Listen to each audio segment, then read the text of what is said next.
Hey there, welcome, chaps, welcome everyone. Back to the New Year's resolution series. Just wanted to go over quickly about the diet I'm following and where I'm at in the diet right now. So I'm currently in. I've currently been, I guess you could say, technically dieting for almost a month because I started December 12th transitioning over to a low carb diet. I've been tracking my ketones with test strips the past 2 weeks, and I've been in keto for about a week and a half. So it took me almost 2 weeks to get into to get beyond a nutritional ketosis stage, which is 2 mmol. For those of you who are more technical about it. But my typical diet, a typical day of dieting for me right now is keto is pretty simple. It's not easy, but it's a pretty simple diet because you're restricting a lot of food sources, a lot of carb sources like pasta, rice, beans, legumes. Stuff that would typically fuel your day. You're changing that power source from carbohydrates to fatty acids, which should, for the most part, come from healthy sources, right? Right. If you weren't doing keto and you were getting your energy from carbohydrates, right, you wouldn't want to get all those carbohydrates from bread. Um, you would want to have some of your carbohydrates coming at least some, preferably most of your carbohydrates, especially on a diet coming from healthy carbohydrate sources. So even though I've omitted carbohydrates nearly from my diet, and I'm eating fat as my energy source, I still want to be consuming relatively healthy fat sources. So just a typical day for me after my workout, I'm gonna have like an ounce of dark chocolate, 30 to 35 grams of dark chocolate. And when I say dark chocolate, I'm typically consuming an 85 to 92% dark chocolate. The reason for that is that dark chocolate, above the 72% range, is going to have a very low sugar content, and it's typically going to have a very high fat content, which for keto is good. I would say if you're on keto and you're eating chocolate, I would stick above 72%, but something really around 85%. As long as you can tolerate the taste and the texture, is probably going to be the way to go. 85% cacao or cocoa, preferably, is really going to be the way to go, which they're arguably the same thing. Cacao typically tends towards a definition of raw chocolate, whereas cacao tends to imply that it's undergone some processing. So, anyways, so yeah, after the gym, I'm going to have a little over an ounce of dark chocolate. And I'm also going to have a handful of raw pepitas or raw walnuts.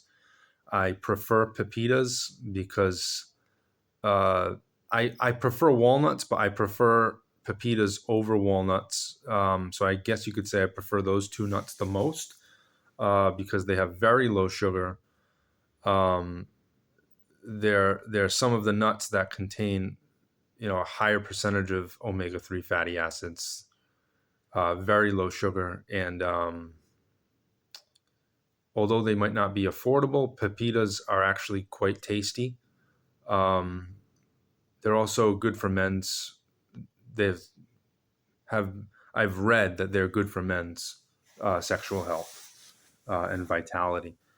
So I definitely encourage raw pepitas. If you haven't tried them, they're worth a try because um, they have a lot of good minerals, um, selenium, magnesium. So definitely a good seed, if you will, or nut, pepitas, Walnuts, I'm sure you guys have heard walnuts are considered a superfood, though that category, that classification, superfood, is becoming a bit more ambiguous nowadays. But um, about an hour and a half after that, I will typically, an hour and a half after that, I'll typically have 1 to 2 tablespoons of oil.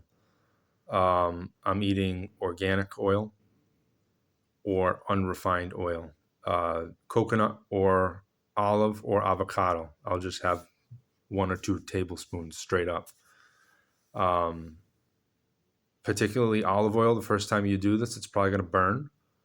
It's going to burn your throat, similar to maybe having a tablespoon of lemon juice. It's definitely going to burn the first couple times. But I find that raw oils are really the way to go for me, especially in the beginning of the keto diet when you're transitioning to low carb. Raw oils like coconut oil. Coconut oil for me is very mild, goes down smooth. If anything, it tastes good to me. Olive oil is a little rough, but I do notice when I do a test of my ketones after I have that snack, if you will, my ketones it definitely makes a spike in the ketones or ketones, much stronger comparatively to, say, having a meal. And then about an hour and a half after that, I will have an actual meal. I'll have 2 whole eggs, a couple handfuls of kale. I'll have 1/4 to 3/8 of an avocado. Certainly no more than half an avocado. Lately, I've been sticking to like 3/8 of an avocado or 1/4 of an avocado at a time. So 2 whole eggs, 3/8 of an avocado, 2 handfuls of kale, usually just a pinch of nuts, usually like 2 walnuts maybe, 1 raw cacao bean, and I feel like there was something else. And then sometimes I'll put a little bit of cheese, just a little bit of shredded Monterey or Colby, or a mix, Colby Jack, on my eggs. I do scramble the eggs and I mix in 1 to 2 tablespoons of cream, heavy whipping cream, with the eggs when I scramble them. And then sometimes I will drizzle about a teaspoon of extra virgin olive oil onto the top of the meal. I am at the stage now where I'm seeking, some satisfaction. And any of you who have ever done like a bodybuilding competition before, and whether it was keto or not, after you've been dieting for a while, you start to learn the tricks of the trade. And one of those tricks of the trade is to incorporate a vinegar source into your meals. It makes it a lot more satisfying, particularly mustard. So I'm kind of just entering the mustard phase right now. I'm at that 3.5, 4 week point, if you include the transitionary period, or where my exercise essentially just consisted of low impact walking, and I was still eating some carbs. So if you count that, I've been on the diet for just shy of a month, and now I'm getting to the point where I definitely want a little bit of mustard on my meals, and I find that mustard, despite having little to no calories, it's very satisfying. Just a couple teaspoons of mustard goes a long way with eggs. I even put it on my kale. I'm not going to go into too much more detail about that because I don't want to gross you guys out, but I do have a fondness for mustard. If you guys can find a low or no calorie condiment, it'll definitely help you go further. There's some mild salsas out there that I've found that have like 5 to 10 calories per serving. If you were stepping on stage, a month or 2 months out from the competition, you wouldn't want to do that. But folks, I'm not stepping on stage anytime soon. I don't mind. I'm going to put a dollop of salsa on my eggs or a dollop of mustard on my eggs, and I'm not going to think twice about it. I mean, let's get real here. I mean, if we were all walking around in posing trunks and uh, thongs, yeah, I'd think twice about it. But let's be honest, I'm never in anything less than a pair of shorts, a pair of sneakers, and a sleeveless shirt. I mean, so I'm definitely trying to be lean and be healthy, but at the same time, I'm not getting on stage anytime soon. So if you're not getting on stage anytime soon, take that into account when you are addressing your condiments. If you're going to omit mustard and drop your sodium, or your favorite condiment, your favorite low calorie condiment. You're really splitting hairs at that point. Tablespoon of vinegar goes a long way. If you're eating steak or Worcestershire sauce, a teaspoon of Worcestershire sauce or A1, if that's your thing, it goes a long way. And if it means getting that little bit of satisfaction from spice and pepper and salt, if that's what's going to keep you on your diet, then it's worth it to implement that, I think. So just to recap, we got that first meal, if you will, of dark chocolate and an ounce of nuts, ounce of dark chocolate, ounce of nuts. Then I'm going to have a snack. I'm going to have 1 to 2 tablespoons of olive oil or coconut oil or avocado oil, 1 to 2 depending on my hunger. If I'm super hungry, I'm going to have 2 tablespoons.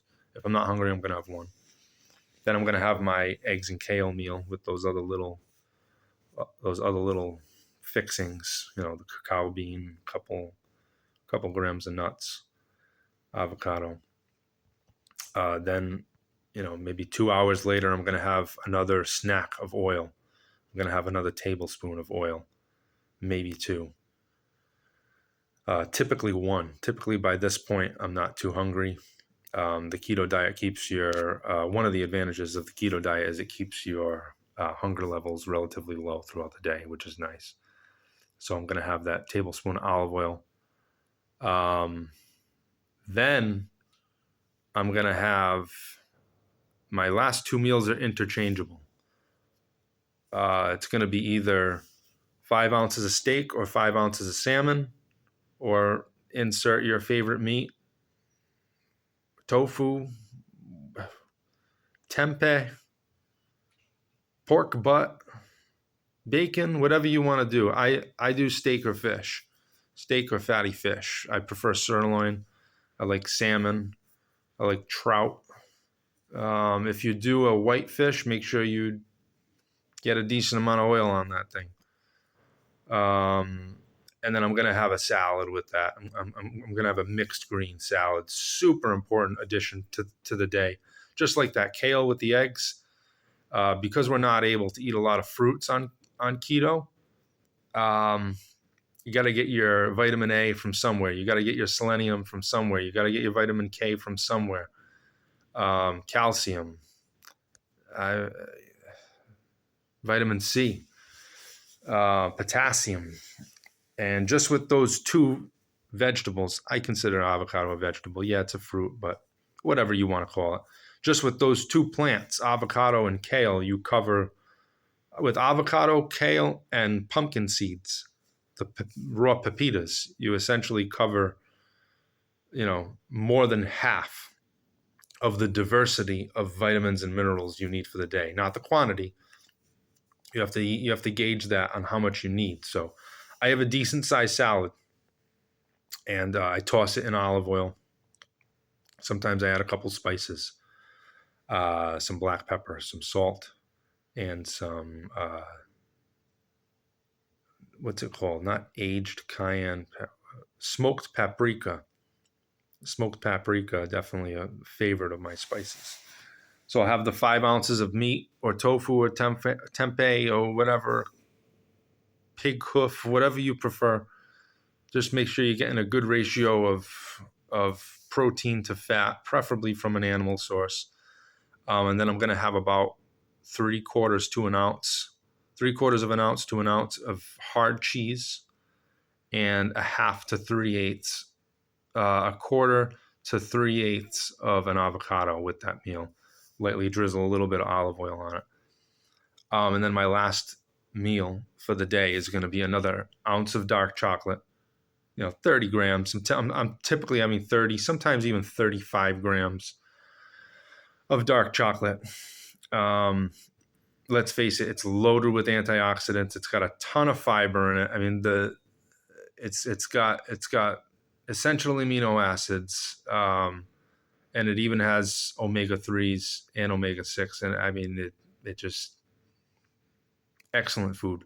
So I'm going to have an ounce of dark chocolate, 30 grams or so, and then I'm going to have another ounce of the raw pepitas, or any nuts, really. Any nuts or seeds. Sunflower seeds are fine.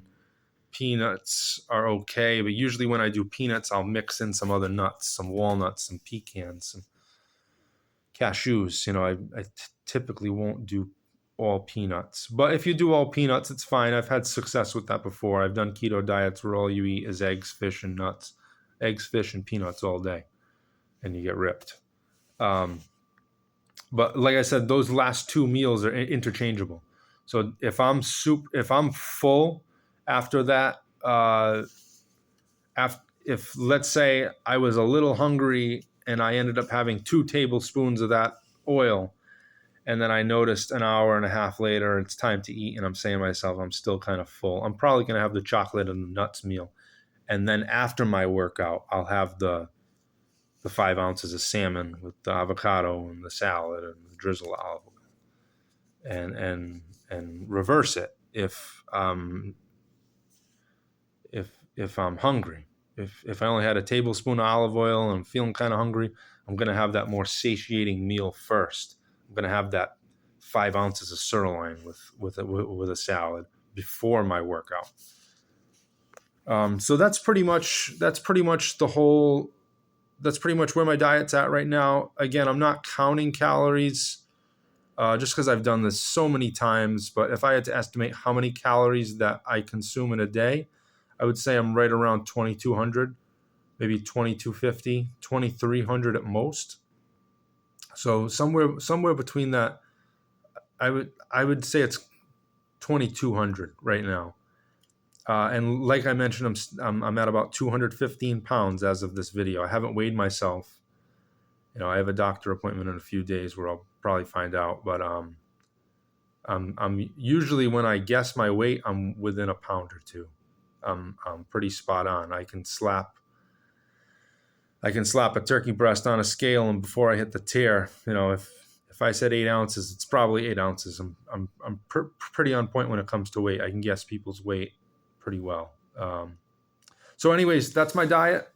I'm really looking forward to continuing this New Year's resolution grind with everyone. And if you're on the train, I really appreciate you spending a part of your day with me. And if you like the video or you have any questions, please leave a like and a comment. And looking forward to seeing you guys in the next video. Modern Fitness 1753. I'm Double V, signing off.